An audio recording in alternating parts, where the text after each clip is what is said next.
Hello, अस्सलाम वालेकुम। क्या हाल है सर? ठीक ठाक। असल में सर मैंने आपको ये सॉफ़्टवेयर की डेमो देनी थी कि किस तरीके से ये सॉफ़्टवेयर वर्किंग करता है, क्या क्या चीज़ें इसके अंदर मौजूद है। तो फर्स्ट आपके साथ आता है लॉगिन। लॉगिन में आप अपनी आईडी और पासवर्ड जो है वो दे देते हैं। तो उसके बाद जब आप लॉगिन करते हैं आपके साथ सारा का सारा सॉफ़्टवेयर खुल जाता है। इसमें आपने क्या करना होता है, आपके साथ स्टॉक होते हैं जिसमें आप categories, manufacturers, brands and products चार चीज़ें डाल सकते हैं। कैटेगरीज़ में ये है कि मेरे साथ जेंट्स है, ठीक है, या मेरे साथ लेडीज़ के कपड़े हैं, कौन सी है, तो आप एक कैटेगरी जो है वो डाल देते हैं। अगर डालना चाहते हैं बेहतर है, नहीं डालना चाहते आपकी मर्ज़ी है। उसके बाद आप मैन्युफैक्चरिंग कंपनीज़ अगर आप डालना चाहते हैं तो डाल देते हैं, अगर नहीं है डालना चाहते तब भी आपकी मर्ज़ी है। तो यहाँ पे वो मैं डाल देता हूँ। उसके बाद लेट सपोज़ आपके साथ ब्रांड है, जिस तरह के पाशा का ब्रांड हो गया या और ब्रांड्स आपके साथ आते हैं, तो वो ब्रांड्स जो है वो आप यहाँ पे डाल देते हैं, ठीक है। तो तो आप जो है इसमें यहाँ पे वो सारी चीज़ें डाल देते हैं।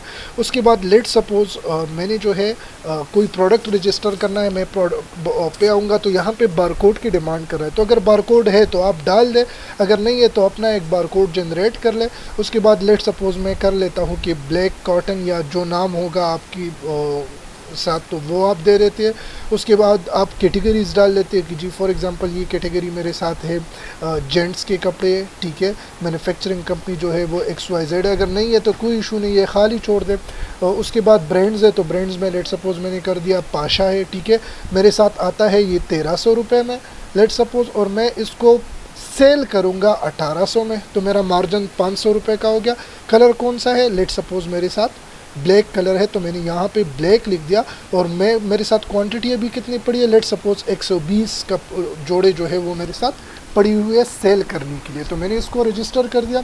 जैसे ही मैंने रजिस्टर कर दिया, अब मैं आऊँगा, अगर मुझे बारकोड इसके लिए प्रिंट करना है, मेरे साथ इस कपड़ों के ऊपर मैंने बारकोड लिखना है, तो ये ब्लैक कॉटन पे लेट सपोज़ में आ गया, मेरे साथ बारकोड का प्रिंटर है और मैं प्रिंट स्मॉल बारकोड कर देता हूँ। तो यहाँ पे क्या हो जाएगा, एक बारकोड जनरेट हो जाएगा जो उस बारकोड प्रिंटर पे देखे ऊपर लिखा हुआ है UK टेलर हरिपुर और ब्लैक कॉटन है और प्राइस उसकी 1800 रुपये। तो आप इसको सिंपली वहाँ पे चिपका देते हैं और आपके साथ जो है वो बारकोड जो है उसके ऊपर आ जाता है। जब आपने सेल करना हो जस्ट स्कैन कर लेते हो और आपके साथ डायरेक्टली वो सेल हो जाता है। अच्छा, स्टॉक इन हैंड में क्या होता है, स्टॉक इन हैंड में ये होता है कि आपके साथ सारा का सारा स्टॉक जितना पड़ा हुआ है उनकी सारी चीज़ें आपके साथ डिटेल में, आपकी कितनी कॉस्ट की पड़ी हुई है, कौन कौन सी कितनी कितनी क्वांटिटी पड़ी हुई है, आप by name, by item code, by category, by brand सारी चीज़ें यहाँ से सर्च आउट कर सकते हैं। ज़ीरो प्रोडक्ट में क्या होता है, ज़ीरो प्रोडक्ट में वो चीज़ें होती है जिनकी क्वांटिटी 5 से कम हो, जो ख़त्म होने वाले हो, तो वो आपके साथ ज़ीरो प्रोडक्ट की लिस्ट में होगा। आप इससे डायरेक्टली देख के सप्लायर से और मंगवा सकते हैं। उसके बाद जी इनवाइसेस आ जाती है। इनवाइसेस में परचेज़ इनवाइस पे मैं फर्स्ट आ जाता हूँ। तो परचेज़ इनवाइस में क्या होता है, जो चीज़ें फॉर एग्जांपल आपने परचेज़ करनी है, किसी से लेनी है, ठीक है, अब क्या होगा कि आपके साथ अगर कोई खाते वाला बंदा है तो आप यहाँ पे न्यू सप्लायर से उसका खाता बना सकते हैं। और अगर आपने किसी से कैश भी लिया है तो आप जस्ट लिख देते हैं कि जी मेरे साथ ये प्रोडक्ट जो है ये मैंने ले लिया है। अब एक क्वांटिटी नहीं जी, मैंने 100 क्वांटिटी और ख़रीद ली है, ठीक है, मैं ऐड कर लेता हूँ क्योंकि इसका प्राइस 1300 था, तो ये 1,30,000 के खुद ब खुद हो गए और मैं जैसे ही सेव करूँगा ये रिकॉर्ड मेरे साथ सेव हो गया। अब अगर मैं अपना स्टॉक इन हैंड देखूँगा तो स्टॉक इन हैंड में ये क्वांटिटी हमारे साथ इंक्रीज़ हुई होगी। ये देखें 220 मेरे साथ जो है इसकी क्वांटिटी 220 हो गई है, ठीक है। तो ये यहाँ से आप अपने सॉरी 220 ये वाली हो गई, हाँ 220 ये हो गई है। अच्छा, अब इसमें ये है, मैंने सॉफ्टवेयर सॉरी क्लोज़ कर दिया गलती से। तो इसमें आप परचेज़ कर लेते हैं। अब फॉर एग्ज़ाम्पल वो बंदा आ गया और वो कहते हैं कि जी या फॉर एग्ज़ाम्पल कंपनी से आपने चीज़ें ख़रीद ली, आप उनको रिटर्न करना चाहते हैं, रिटर्न परचेज़ इनवॉइस पे आ जाते हैं, उस सप्लायर का नेम देते हैं, उसकी क्वांटिटी सारी चीज़ें डाल के जैसे ही देंगे तो यहाँ स्टॉक से कम हो के सप्लायर के पैसे इनसे डिक्रीज़ हो जाएगी। अब सेल इनवॉइस आ गया। अगर कोई इस तरह का कस्टमर है कि वो आपके साथ कोई फॉर एग्ज़ाम्पल खाता रखना चाहता है तो न्यू कस्टमर उसका नाम, फ़ोन नंबर, उसका कर्ज़ा और एड्रेस डाल दे, और जब उसका डालेंगे और यहाँ पे उनकी रजिस्ट्रेशन करेंगे तो यहाँ पे उसका नेम देंगे, उसका बैलेंस खुद ब खुद सारी चीज़ें आ जाएंगी। फॉर एग्ज़ाम्पल इसने मुझसे ले लिया है, जैसे मैं स्कैन करूँगा ये प्रोडक्ट मेरे साथ 1800 का आ गया, इसमें से लेट सपोज़ मैंने 50 का इसके साथ डिस्काउंट कर दिया और 1750 जो है ये मैंने इससे ले लिए। ठीक है, तो मैं जैसे ही सेव करूँगा तो जहाँ पे प्रिंटर लगा होगा वहाँ पे इसके लिए एक स्लिप निकल जाएगा, और वो स्लिप कुछ इस तरीके से होगा।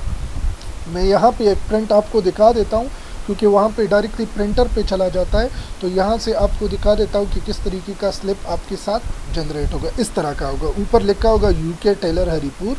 ठीक है, उसके बाद जो आपका एड्रेस है वो है, कॉन्टेक्ट नंबर है, उसके बाद जो है डिस्क्रिप्शन क्या है, कैश कस्टमर है, क्वांटिटी क्या है, यूनिट प्राइस क्या है, टोटल क्या है, नेट पेमेंट क्या था, पेमेंट क्या था, सारी चीज़ें, और वो छोटा सा स्लिप जो है वो आपका इसके अंदर जो है जनरेट हो जाता है। और उस स्लिप पे भी अपना बारकोड होता है। तो फॉर एग्ज़ाम्पल कल को अगर 10 साल बाद वो बंदा आ जाता है कि ये चीज़ें या ये मेरा इनवाइस है, तो आप जस्ट उस इनवाइस को स्कैन करके यहाँ पे डायरेक्टली उसको सर्च आउट कर सकते हैं। ठीक है, तो ये हो गया। अच्छा, इस तरीके से फिर रिटर्न सेल है, अगर कोई वापस लेके आता है तो वो भी आप ले सकते हैं। फिर बुक्स है कि जो जो रिकॉर्ड आपने जितनी जितनी सेल किस तारीख से किस तारीख तक की है, तो सारी चीज़ें यहाँ पे आपको डायरेक्टली नज़र आएंगी। उसके बाद एक्सपेंसेस है, आप मुख्तलिफ एक्सपेंसेस इसके अंदर डाल सकते हैं। ठीक है, रेंट हो गया, फॉर एग्ज़ाम्पल मेरे साथ मंथली एक्सपेंसेस होते हैं, ठीक है, मैं उसको ऐड कर लेता हूँ। उसके अलावा जो है मेरे साथ वीकली होते हैं या जो जो चीज़ें होती है, फिर मंथली के अंदर मेरे साथ रेंट आता है। ठीक है, उसके अलावा मेरे साथ बिल्स आते हैं या सैलरीज आ जाती है, फॉर एग्ज़ाम्पल वो मैंने डाल दी। मैं जैसे ही ऐड कर देता हूँ तो यहाँ पे अभी मुझे मंथली के अंदर मेरे साथ जो जो हेड्स होंगे तो वो डायरेक्टली मेरे साथ यहाँ से वो हेड सेलेक्ट होंगे। ठीक है, मैं जैसे ही दोबारा देखे ऐड एक्सपेंस पे आ गया, मैं कहता हूँ जी मंथली, और मंथली के अंदर जो रेंट है, रेंट आ गया, और कितना अमाउंट आ गया, और किसने दे दिया, बैंक से दे दिया, कैश से दे दिया, यहाँ पे सारे रिकॉर्ड आप डायरेक्टली डाल सकते हैं। तो आपके साथ फिर वो रिकॉर्ड जो है वो एक्सपेंस लिस्ट में आता जाएगा। ठीक है, यहाँ से शो होगा।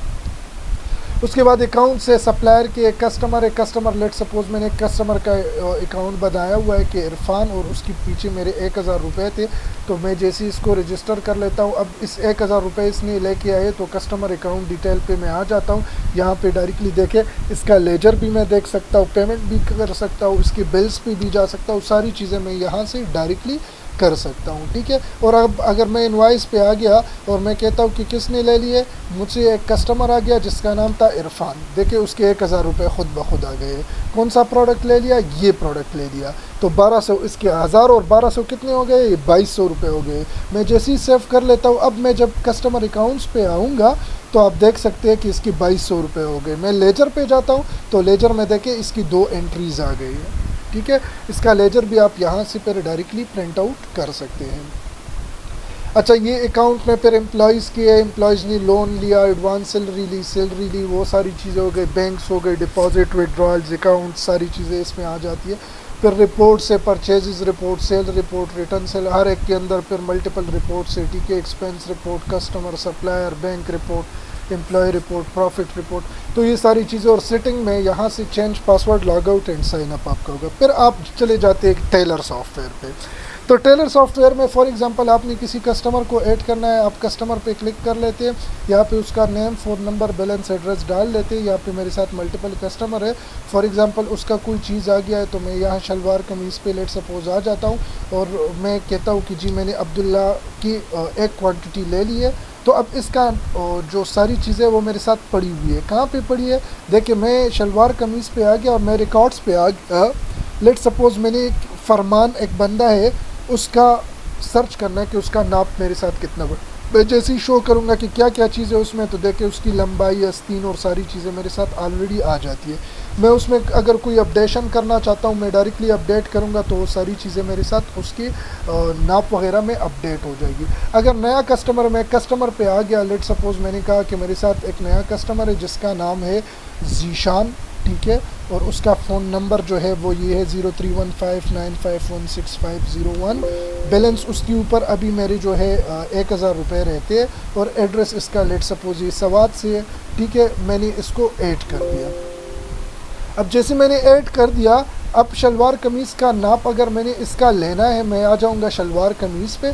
मैं कहूँगा शलवार कमीज़ किस बंदे ने लेके आया है, 0315 9516। डायरेक्टली नंबर से भी सर्च कर सकता हूँ। देखिए ज़िशान आ गया, सवाद से आ गया। मैं कहता हूँ इसकी लंबाई कितनी है, ये फॉर एग्ज़ाम्पल 44 है, उसके बाद जो है आस्तीन